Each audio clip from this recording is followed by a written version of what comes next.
السلام علیکم، امید ہے سب خیریت سے ہوں گے and welcome to my YouTube channel.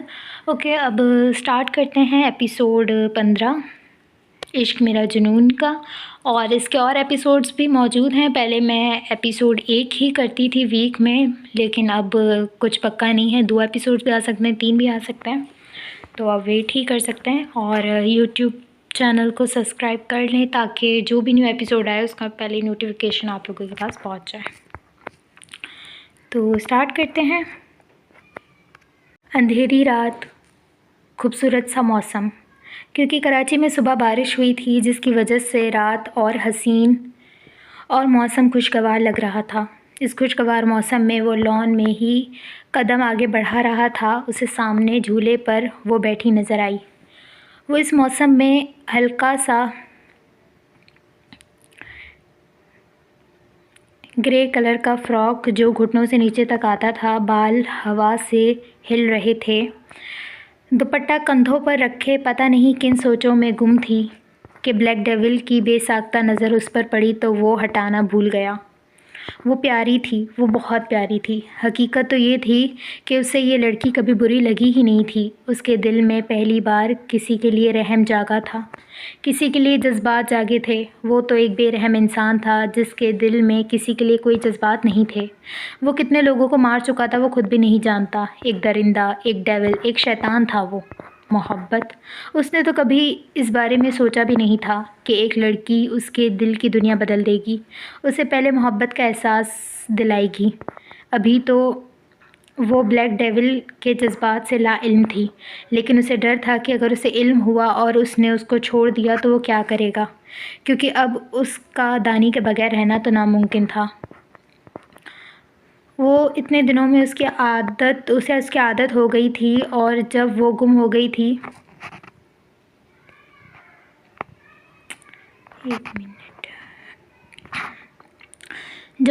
گئی تھی تو وہ اس کو ڈھونڈتا رہا۔ وہ اس کے گھر والوں کا بھی پتہ لگا چکا تھا، اور اس کا ارادہ یہی تھا کہ یہ کام ختم کر کے وہ اس کے گاؤں جائے گا، اور جب تک وہ اپنی آنکھوں سے اسے صحیح سلامت نہیں دیکھ لیتا اسے سکون نہیں ملے گا۔ مگر اسے کیا پتہ تھا کہ جس کام کے لیے وہ گیا ہے اس جگہ ہی اسے وہ مل جائے گی۔ اسے وہاں دیکھ کر اس کے دل میں جو آگ بھڑکی تھی اس کا اندازہ کوئی نہیں لگا سکتا، اور جب اس آدمی کو اس کے اوپر اور قریب دیکھا تو وہ خود پر قابو نہیں کر پایا۔ وہ نہیں چاہتا تھا کہ اس کا یہ روپ دانی کے سامنے آئے، مگر وہ خود پر قابو نہیں کر پایا، اور وہ نہ چاہتے ہوئے بھی وہ کر بیٹھا جو نہیں کرنا چاہتا تھا۔ دانی جب اس سے ڈر کر اپنا رخ موڑتی ہے تو بلیک ڈیول کو لگتا ہے کہ اس کی زندگی اس سے روٹھ گئی ہے۔ وہ جب سو جاتی تھی تو وہ اس کے کمرے میں گھنٹوں بیٹھ کر اس کا چہرہ دیکھتا تھا۔ روز اور آدم کو تو یہ لگتا تھا کہ اسے اس کی پرواہ نہیں ہے۔ حقیقت تو یہ تھی کہ جتنی پرواہ وہ بلیک ڈیول دانی کی کرتا ہے اتنی کوئی بھی نہیں کر سکتا۔ آج دانی کے چہرے پر عرصے بعد سکون دیکھا تھا اس نے، اسے اپنے اندر بھی سکون محسوس ہو رہا تھا۔ دانی بس آسمان کو دیکھے جا رہی تھی۔ جب یکدم کسی کے ہونے کا احساس ہوا تو اپنی گردن موڑ کر سامنے دیکھا، اور اگلے ہی پل اس کے جسم خوف سے کپ کپانے لگا۔ بلیک ڈیول بھی اس کو ہی دیکھ رہا تھا۔ جب اسے گھبراتا دیکھا تو اس کی جانب بڑھنے لگا ہی تھا کہ وہ اس کو اپنی جانب بڑھتا دیکھ کر گھبرانے لگی۔ آدم بھائی، روز آدم بھائی، وہ چلاتے ہوئے سب کو بلا رہی تھی، مگر کوئی بھی وہاں پر موجود نہیں تھا۔ دور رہیں مجھ سے، آپ دور رہیں۔ اس کا یہ ڈرنا بلیک ڈیول کو تکلیف میں مبتلا کر رہا تھا۔ اس کو خود کے وجود سے گھن شروع ہو گئی تھی۔ دیکھو میں نے کہا دور رہیں۔ وہ کچھ بولنا چاہ رہا تھا جب دانی بیچ میں ہی اس کو دور کرنے کی کوشش کرنے لگی۔ دانی، میں کچھ نہیں کروں گا۔ اسے عجیب سی تکلیف ہو رہی تھی۔ وہ جس سے اپنے قریب کرنا چاہتا تھا وہ اس سے ڈر کر بھاگ رہی تھی۔ دور رہیں مجھ سے۔ آپ نے مجھ سے میرا سب کچھ چھین لیا۔ آپ انسان نہیں، حیوان ہیں آپ۔ اور آج پہلی بار یہ الفاظ بلیک ڈیول کو تکلیف دے رہے تھے۔ اگر کوئی اور یہ کہتا تو وہ آگے سے خوش ہو کر کہتا میں حیوان ہی ہوں، مگر محبوب کے لبوں سے یہ الفاظ سننا مرنے کے مقابل تھا۔ دانی، وہ نرمی سے اسے سمجھانا چاہ رہا تھا، جب اگلے ہی پل وہ بے ہوش ہو کر ابھی زمین کو لگنے ہی والی تھی جب وہ تیزی سے آگے بڑھا اور اسے زمین پر لگنے سے پہلے ہی اپنے مضبوط بازوؤں کے حصار میں تھام لیا۔ وہ بے ہوش ہو چکی تھی اور وہ اسے بس دیکھے گیا۔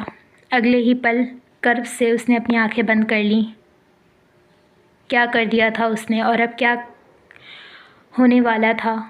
اور اگلے ہی پل ایک زوردار چیخ کی آواز سے پورا ابان مینشن ہل اٹھا۔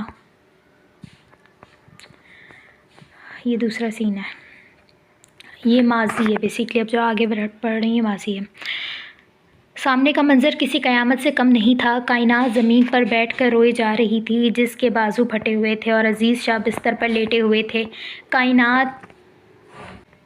کائنات نے جیسے ہی روزینہ شاہ کو دیکھا، رونے میں اور اضافہ ہو گیا۔ روزینہ شاہ تو کچھ سمجھ ہی نہیں پا رہی تھیں، مگر اتنا تو انہیں اپنے شوہر پر یقین تھا کہ وہ ایسی کوئی حرکت نہیں کر سکتے۔ آوازیں سن کر شکورہ بھی وہاں پر آ گئی، مگر سامنے کا منظر دیکھ کر وہ بھی ہکا بکا رہ گئی۔ روزینہ شاہ خود پر قابو کرتے ہوئے شکورہ کو حکم دیا کہ وہ کائنات کو یہاں سے لے جائے۔ کائنات شکورہ کے کمرے میں آ گئی تھی۔ روزینہ شاہ نے حکم دیا تھا، ملازموں کو بلا کر عزیز شاہ کو کمرے تک پہنچانے کا حکم دیا تھا، اور وہ شکورہ کے کمرے میں اپنے آنسو صاف کرتے ہوئے مکاری سے ہنسنے لگی۔ ہائے، کام تو اس روزینہ نے اور آسان کر دیا۔ مجھے تو لگا تھا کہ یہ صبح دیر سے آئے گی اور یہ منظر کیسے دیکھے گی، مگر شاید قسمت بھی میرے ساتھ ہے۔ مجھے میرے منصوبے خراب ہوتے ہوئے نظر آ رہے تھے، مگر جیسے ہی میرے کانوں میں گاڑی کی آواز پڑی تو میں سمجھ گئی کہ روزینہ شاہ حویلی آ چکی ہیں، اور یہی موقع تھا اپنی چال چلنے کا۔ اب عزیز شاہ میرے ساتھ زبردستی کرنے کی کوشش کر رہے تھے، یا یہ کہہ سکتے ہیں کہ انہوں نے مجھ پر نظر رکھی ہے۔ تو اب یہ باتیں روزینہ شاہ کے دل پر تیر کی تیزی کی طرح لگیں گی، اور میں بس ایک مطالبہ کروں گی کہ میری عزت خراب ہوئی ہے، مجھے انصاف چاہیے، اور عزیز شاہ اپنی ذات اور اپنا وقار بچانے کے لیے انہیں مجھے اپنانا ہوگا، اور ایک بار اس گھر میں آ جاؤں ایسا جادو کروں گی نا کہ میرے علاوہ عزیز شاہ کو کچھ نظر آئے گا ہی نہیں، اور اس روزینہ شاہ کو تو میں چلتا کروں گی۔ بہت اتراتی پھرتی ہے نا، اب وقت آ گیا ہے اس کو اپنی اوقات دکھانا۔ وہ خوش ہو رہی تھی، اس کا منصوبہ کامیاب ہوا تھا، اور دوسری طرف روزینہ شاہ کی حالت خراب ہو رہی تھی۔ اس کا ویسے بھی اس حالت میں پریشان ہونا خطرناک تھا، مگر وہ خود کو نہیں روک پا رہی تھی۔ یہ منظر اس کے لیے اور یہ وقت ہرگز آسان نہیں تھا۔ وہ اچھی طریقے سے جانتی تھی کہ شادی ان کی مرضی سے نہیں ہوئی تھی، بلکہ ان کے گھر والوں کی مرضی سے ہوئی تھی، مگر نکاح میں تو طاقت ہوتی ہے نا۔ انہیں لگا تھا کہ عزیز شاہ ان سے محبت کرنے لگیں گے، بیوی تو وہ انہیں تسلیم کر چکے تھے، تو پھر یہ کیا تھا؟ ان کا دماغ پھٹ رہا تھا، سوچ کر وہ پاگل ہو رہی تھیں۔ ان کا بس نہیں چل رہا تھا کہ سب کچھ تہس نہس کر دیں۔ آخر کار وہ ایک عورت تھی نا، اپنے شوہر کو، اپنے ہمسفر کو کسی اور کے ساتھ دیکھ کر انہیں تکلیف ہو رہی تھی، مگر وہ فوراً واش روم کی طرف گئیں، وضو کر کے ایک لمبی چادر اوڑھ کر نماز کے لیے کھڑی ہو گئیں۔ جب نماز مکمل ہوئی تو دعا میں رو کر اللہ سے باتیں کرنا شروع ہو گئیں، اور یہی تو کیا کرتی تھیں۔ وہ کیا کرتی تھی، جب بھی کوئی پریشانی ہوتی، کوئی تکلیف ہوتی تو دوسروں کو بتانے کے بجائے جا نماز بچھا کر اپنے رب کو بتایا کرتی تھیں، جو سننے والا تھا، جو مدد کرنے والا تھا۔ آج بھی انہوں نے یہی کیا تھا، وہ دل کھول کر اپنی ساری باتیں اللہ کے سامنے رکھ چکی تھیں۔ اب ان کو دل میں سکون اترتا محسوس ہوا تھا۔ صحیح کہتے ہیں، اللہ کی عبادت میں جو سکون ہے وہ کہیں بھی نہیں ہے، اور یہی سکون انہیں محسوس ہوا۔ اچانک سے ان کو درد شروع ہو گیا، اور وہ درد بڑھتے بڑھتے کافی حد تک بڑھ چکا تھا۔ شکورہ آواز سن کر اندر کی جانب آئی تو ان کو درد میں دیکھ کر وہ پریشان ہو گئی تھی۔ بڑی مالکن، آپ ٹھیک تو ہیں نا؟ وہ کافی پریشان ہوئی تھی۔ آپ صبر کریں، میں شاہ صاحب کو بلاتی ہوں۔